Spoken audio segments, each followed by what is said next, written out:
How's everybody doing? It's your boy Elite Water Boy in the building here. And today I got this nice piece of news. Shocking breaking news.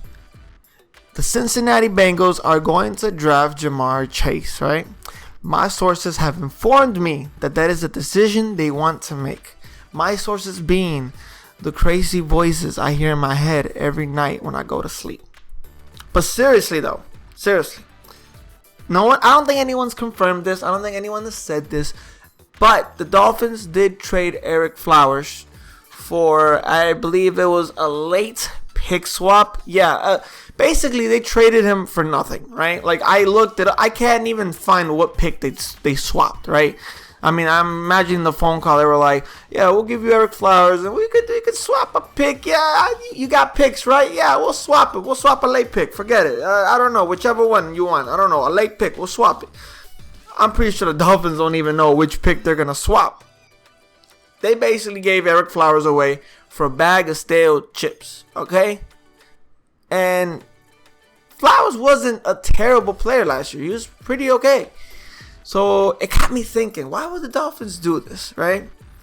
And maybe it's because they're about to replace him with a guy who's better and probably cheaper. My feeling is that they're going to go ahead and draft Penei Sewell, right? That is my absolute gut feeling. But then you look at the draft and you're like, whoa, but Waterboy, the Penei Sewell should go to the Bengals, right? And they pick 5th, Dolphins pick 6th. How the hell are they going to get Penei Sewell? Well, maybe the Dolphins have some crazy, legitimate intel that the Bengals are going to get Ja'Marr Chase. Now, I might be absolutely wrong. I might be totally wrong. But it's just a hunch. It's a good hunch, too. And I think that is a mistake. I think the Bengals drafting Ja'Marr Chase is a big mistake. And here's why. Ja'Marr Chase is my favorite receiver prospect in this draft class. And keep in mind, this is a stacked receiver draft class. I mean, you tell me, is this more stacked with receivers or quarterbacks? And I can't even answer that question. It is stacked. Stacked. Okay? And even though it's stacked, I think Ja'Marr Chase is the best out of these receivers, right? So I don't think he's going to be a bust. I think he's going to be a great receiver. Then it's like, well, okay, why don't you... Well, why are you so upset that they're getting Ja'Marr Chase? Why are you so upset the Bengals are getting him? The problem is that I feel that isn't going to solve their issue.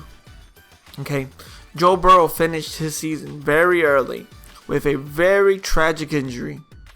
And when you're a quarterback, being an NFL quarterback is all about confidence. There's a reason why you draft any other position in the NFL and you start day one without a second thought. There's a reason why when you draft a quarterback, sometimes they'll be like, starting week 4, we play the Bengals. We play the, name whatever team with crappy defense we play this week or that week.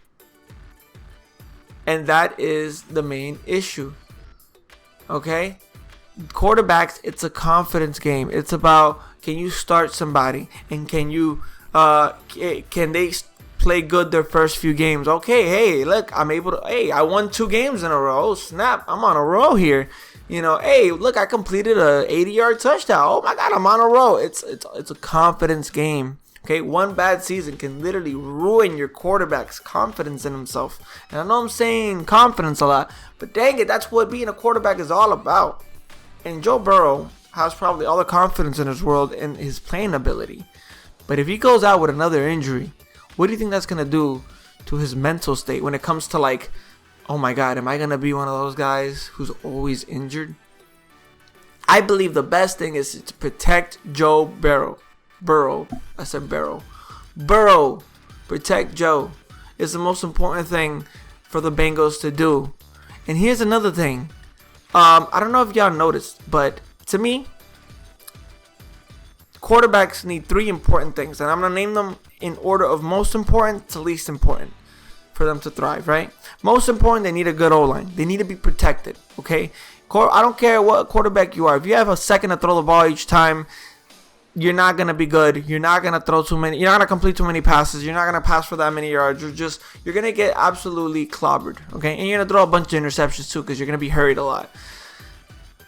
So offensive line is the most important thing a quarterback needs. Second is receivers. And third is running backs, right? You need a running game because, hey, receivers is self-explanatory. They're the ones that catch the ball. If they're really good and you throw them the ball and they're able to turn a 5-yard gain into a 20-yard gain a lot, then yeah, they're really good. Or they're really good at getting open. Okay, yes. Obviously, it's very easy to explain why receivers help quarterbacks. But running backs also help quarterbacks, right? Because teams start stacking the box. If the team has to worry about your running back, they're going to have to start to stack the box. Look at Tannehill. He's had his best years when Derrick Henry's had his best years. Is it a coincidence? No, it's not. Because Tannehill's had a better O-line with the Titans than he did with the Dolphins, and he has a way better running back, right? And here's the thing. The Bengals have a running back that's young and full of potential. Joe Mixon is one of the better running backs in the NFL, and he's also had, just like Burrow, a bunch of injury issues and concerns as well. So you get an O-line, you get Penei Sewell, for example. Not only are you protecting your running back and extending his life in the NFL, and also making him better, because hey, better O-line, your running back's gonna play better, guaranteed. But what that's going to do is that's going to make teams stack the box, right? Because they're going to be worried about Mixon a lot more rather than Burrow. They'll probably be worried about both players, right? But the more they stack the box, the more you give Burrow room to throw, okay? So that's one thing we have to look at and take into account. And the other thing is that Joe Burrow would just have more time to throw the ball. And that's the thing. A good offensive line makes your receivers better. Because there's some receivers that can't separate or can't get open in like 2 seconds. They need a little bit more. They need creative routes, right? But a lot of times you can't run these creative routes or these creative plays if the quarterback has 2 seconds to pass the ball. Your O-line is time. They're the timekeepers of the NFL.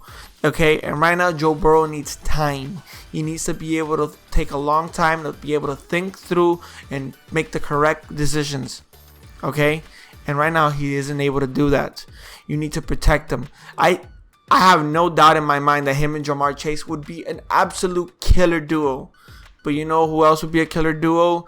Joe Burrow and any other really good receiver. Okay, work on your O-line. Okay, that's like, you know, your O-line is your homework. You want to work on your O-line. You want to work on your homework. And then a receiver, a flashy receiver, that's watching TV after you finish your homework, okay? But you got to do one first. You got to be responsible. You got to take care of your responsibilities, and then you can have some fun. Okay? Joe Burrow, if he ends next year getting injured again, the Bengals organization will be to blame. And Joe Burrow is going to start double thinking.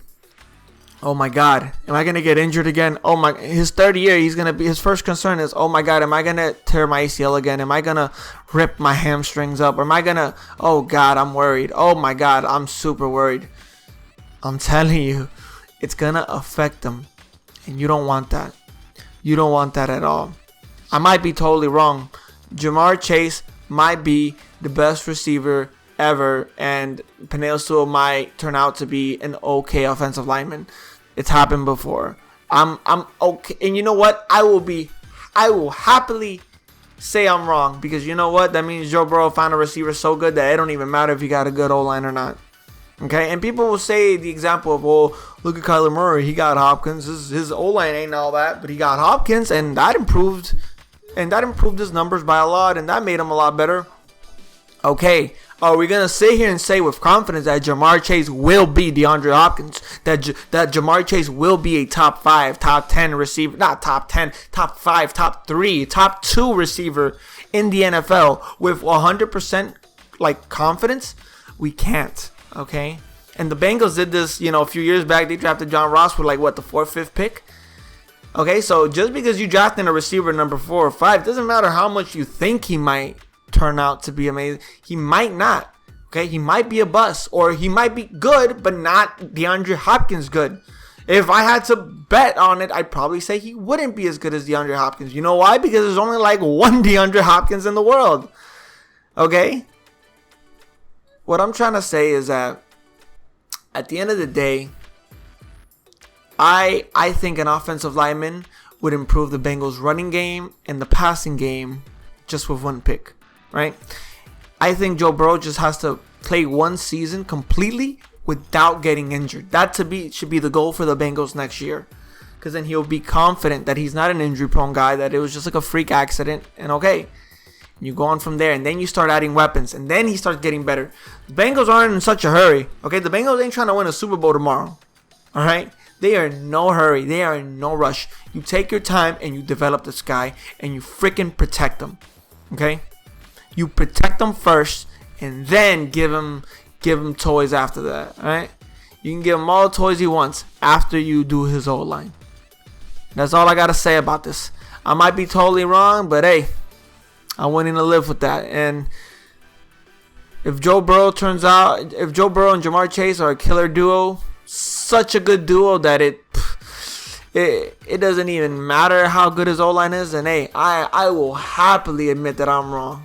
Because I'm a fan of Joe Burrow. And I hope that kid goes places. That's all I got to say about this. If you enjoyed the video, leave a like, subscribe, all that good stuff. It's your boy Elite Waterboy signing out.